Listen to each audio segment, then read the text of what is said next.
I faced off against the best players in the entire world in Clash Royale, the $65,000 Castle Cup Special Edition. At the end, it's also the rematch of the 2022 Clash Royale League World Finals Morten with Mohamed Light, and I can tell you guys, this game will be absolutely crazy. So guys, you might wonder, where are there two Morten Royales? I kind of thought about maybe just showing the live reaction when I actually played the game. So this is like my Morten Royale, this is the actual Morten Royale you're gonna see, and here on the left side, you're gonna see my live reaction on the game here. So first of all, before facing Mohamed Light, we need to step up against Vito here. This is honestly a team format, or this is a team format. Faust Sammy versus Vito, also against Mugi, Lucas X Gamer. All of them were a team, but just 3 players can play. So actually, we are playing here the 1v1 set in a duels format, in-game duels format here against Vito. And I can tell you guys, this is absolutely incredible. This is an absolutely incredible game here. And also, I picked the decks on my own. Normally, Julesy is doing this my decks, but in this type of competition, I said, okay, Julesy, relax, it's like close to Christmas, just like chill your time, do whatever you want, but I'm just gonna do it myself there. So I actually create this deck because I felt like it worked really good in my deck pool. I love minor psychic decks, but also adds something which people don't expect from me, right? With the Royal Recruits there for a bit more pressure, and also at the same time putting the scale drinks in, which I feel like are a bit underrated in the current meta. So something I like to play, added with something great in the meta, and this is what was like really important in Clash Royale competitive match. And I think most of you guys know Vita. He's considered to be one of the best players in the world. He made World Finals appearances 4 times in a row, so he's really good. We are playing against a Lucky Giant, which I would say can be tough, right? Baby Dragon does like well against my Skeleton Dragons.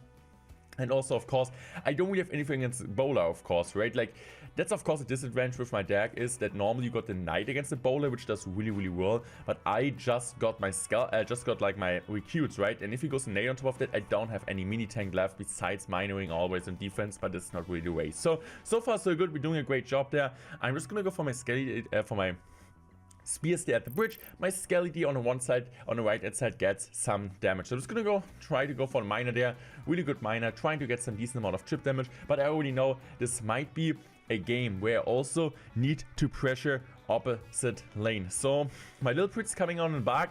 I'm just gonna go for my Snowball here, just trying to get some extra chip. And now I'm just gonna go for my Skelly D's here in the back. So of course he could take the lightning if he wants to. I'm just gonna go split my Spears.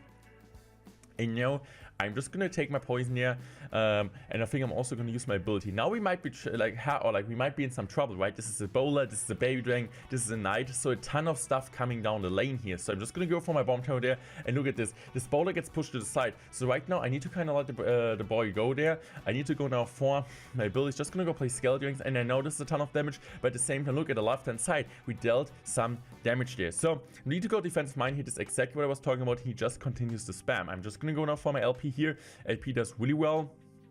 And now I think I'm also gonna go Snowball. Snowball, really nice in this type of matchup. Just pushing everything back, and we're doing a great job defending this. So my Spear is still counter pushing on the left and the right side. And of course, I wanna pressure left side because I don't wanna push the same lane. So this time, I think I'm just gonna go in here for a miner here. Miner on the safe spot. He can't nado it to King Tower. And now I think, what am I gonna do? I'm just gonna go Snowball this back to maybe get Skellies on the tower, but I actually need some more time there to kill this. But this time I'm just gonna go Recruits. I want to get back to my to another evolution. Recruits, of course. And now I'm just gonna kind of reset. Of course, he's preparing his push on the right hand side, so I kind of just want to pressure immediately with my Scale Ranks first, and then I think I'm just gonna go like for my little Prince and also go Miner now, just because I know he now needs to defend this, right? And he's low on Elixir, so we can just go now for my Bomb Tower there. Bomb Tower's doing a great job, and he's still forced to play his Evolution Knight in the defensive position, and this is never what you want to do. He wants to use it on offense. He's gonna go for Nado. Of course, the Nado gets a ton of damage. The Bowler gets a ton of damage, but it's okay. I can take this. I know he's not gonna take the damage lead, and I still got a decent amount of counter push. He still needs to defend. Now I'm just gonna go Scale Rings on the left hand side to kind of get some extra pressure on his tower. He needs to go like for this. I'm just gonna go aggressive with my LP there, just like to get some volume. He goes in for lightning, which completely fine. This means he can't really go E-Giant, so I'm just gonna go for my miner there. He goes like for an aggressive bridge spam. I'm just gonna go for my Skelly, for my Recruits high. Of course, he can nado this, but you can always nado him. He just decides to go for the Bowler. Really perfect little Prince placement on the left hand side, making sure nothing's really happening. Also getting the ability out like last time. Also, look at this. Tanking now. Little Prince gets stuff away. I'm just gonna go for Spear Gums in case he wants to go for nade on offense. My miner's in the tower. I'm just gonna go for the poison here. Also gonna go for my Snowball now to make sure we're finishing this, and it was absolutely well played. Let's go 1-0, and now we're going to game number 2 of the best of 3 duels. So guys, of course, remember the duels format, you can't repeat any cards, so we need to go in for game number 2 with a deck which we didn't play before, which a card with a card we didn't play before. And also it looked really interesting that Vito didn't buy the pass, so really respect for him. He doesn't have Evolution Iceberg, but to be fair, still like a ton of people are not using it, because especially in duels format you kind of just want to use like Cracker as example, you want to use Evolution Archers, Evolution Skeletons, Evolution Light. These are kind of cards ahead in current order, so we're just gonna go aggressive there with this. So he goes in for the Fisherman, and I mean it's kind of pretty obvious here that it's gonna be Royal Giant deck from Vito, right? Archer's gonna get some decent amount of chip. I'm just gonna go Log there. Log gets pushback for no reason. That was really weird, not gonna lie. I'm just gonna go now for my Archers here. Archers are doing a great job. Now I'm just gonna go for my Iceberg here, and so far we're doing a great job there. Royal Giant gets a shot, but that's okay. And I think right now he's like gonna go Goblins in this type of position. So I'm just gonna go in for my Log there. Log is coming down. And now I'm just going to go Hog right here aggressive. I know he needs to play something. This Fisherman placement from Vito was absolutely incredible, right? This is the perfect Fisherman placement, because a ton of people, I think, they're struggling with that. Even pro players, they don't know the exact best Fisherman placement to counter Hog completely. It always gets a shot for them, but this is the placement you want to do. It's really hard to do, because like getting the right placement, the right time, the reaction time, but this time, this placement is the placement you want to do. And also really interesting fact, right? Normally you play Firecracker in his Hog deck, where I just felt like, okay, I don't have any deck with Archers, and you need to kind of use at least in one deck Archers, right? So I was like, okay, I'm just going to use it there, and Archers working really well in there. So I just love this. I just love Archers, Evolution Archers so busted. I felt like, okay, maybe Archers are better defense. Even the Firecracker overall, I would say, is better in Hog Rider. Here, so I'm just going to go in for my Goblins. I need to go Tesla there. Really good Tesla, but we can get a really good defense there. I'm just going to go Hog Rider.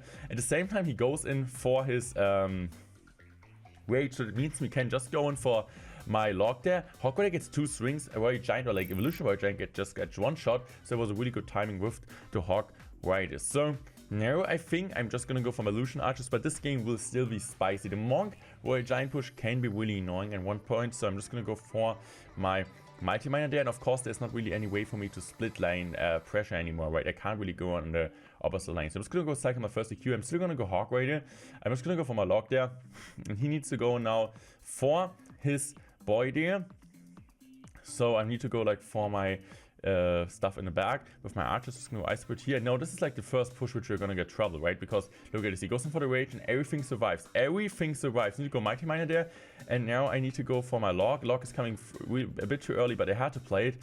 And now I'm just gonna go for this here, and look at the damage the Royal Giant does. So I still need to let it go. Now I'm just gonna go for my Evolution Archers here. I thought, okay, the game is over, but it's not over yet. We still have a chance, right? We still have a chance. We got the Evolution Archer on the map. He still needs to play something, and as long as I can kind of kill the Monk in his range, it would be really good. This Fisherman now, it really costing him like a ton of volume, because now I can just log everything off. Also the Phoenix goes in front. And now I'm just going to go Tesla there. I'm just going to go Iceberg here. Now I'm just going to go Archers low. Archers are doing a great job there.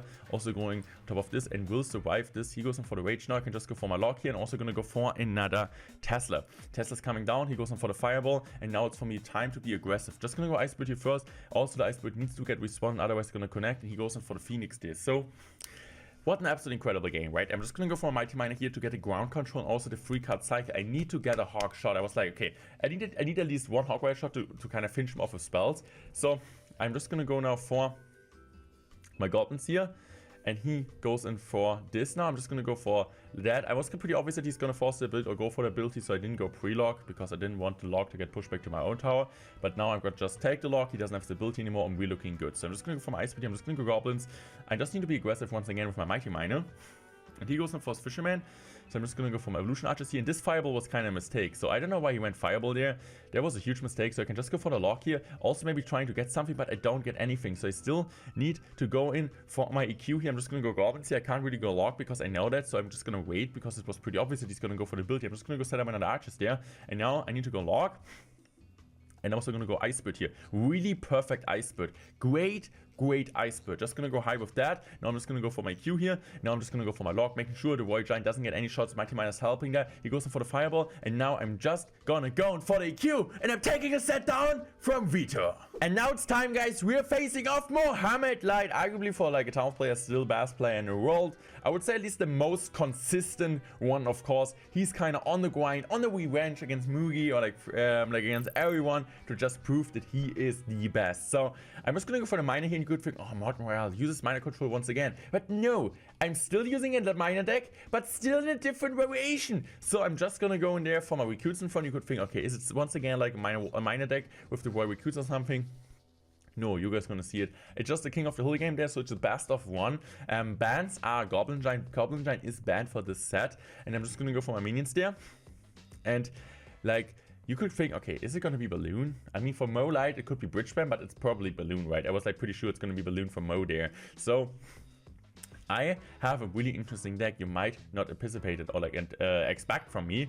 So I'm just gonna go for my Mortar there, really aggressive, because I know I can, or like my elixir was up. He goes in for his Little Prince, makes sense, right? But here I'm just gonna go in for my own LP, and I feel like this time he doesn't go for ability. Last time he went for that, and I got the evil recruits in hand, right? Which I really like in this tough situation. So I'm just gonna go for my evil recruits here to just block the bridge and just generate some volume. Also gonna go minions. He doesn't have enough elixir for arrows, so he's kind of forced to play arrows late. And this means I got a really big elixir advantage. Look at my little prince there just shredding the recruits, and I still got the ability to pop. So I'm just gonna go for my ability now, perfect timing. Also gonna go goblins to pressure here. I know we can go now for this plus like snowball, but we still get some damage from the boy there, and I can still go in for an aggressive mortar at 4. I know he has 0 elixir, I know he can't really do anything, and we're gonna get really a ton of damage early on. And this is what I like to do with this type of decks. You want to be aggressive, you want to know how much elixir opponent has, and this is what you want to do. So I have like a really big damage advantage. I'm looking really great here. I think this type of situation, I'm just gonna let it go. I'm just gonna go minions high. I just accept some damage, and this is kind of what I want to do. So I'm not gonna, I don't think I had miner and cycle. Maybe I just decided to not play it, but I think if I would play this again, I would just go miner. I don't really think there's any reason to not go miner. So he was like going really aggressive because he knew, like okay, this was a really interesting sequence, because I knew that he knows that's like really intense to explain, but I know that he knows that I used my little prince in the back, I used my skelly D's in the back, and I also used my minions in the left hand side. So I know that he knows that I don't have any air counter and cycle. So when he played the balloon, I knew that he knew that I don't have any air counter and cycles, so I knew that he would go aggressive with his lumberjack balloon push. So I blocked the bridge. So I kind of predicted his lumberjack with my royal recruits, because it was really obvious that he's going to support this. So that was really important that the weight is not going to get on top of the balloon immediately, and also the balloon is going to tank instead of the lumberjack. So it was I kind of knew that he would do that because it was the right play at this time.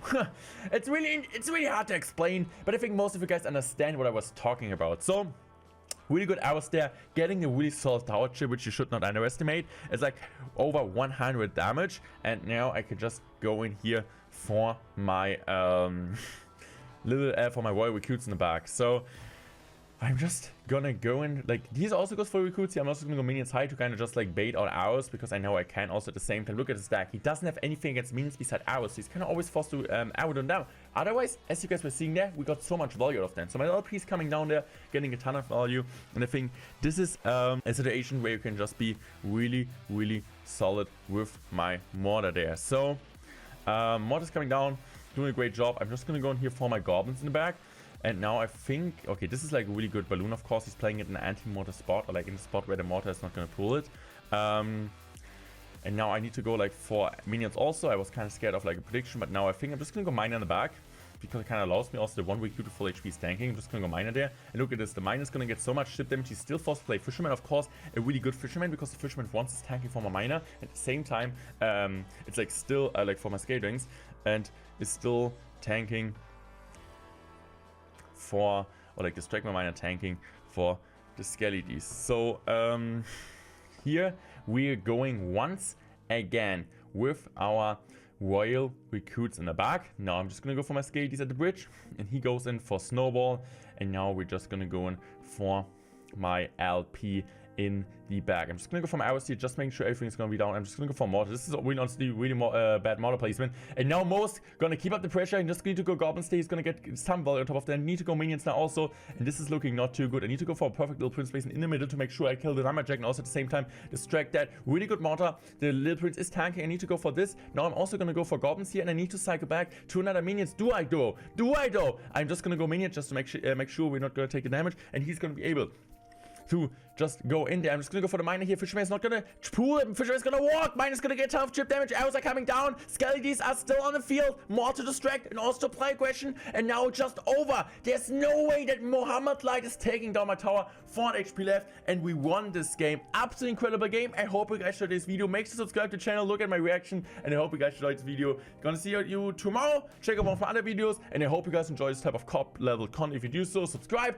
Use code MORTEN in the shop and leave a fat like on this video. Peace out.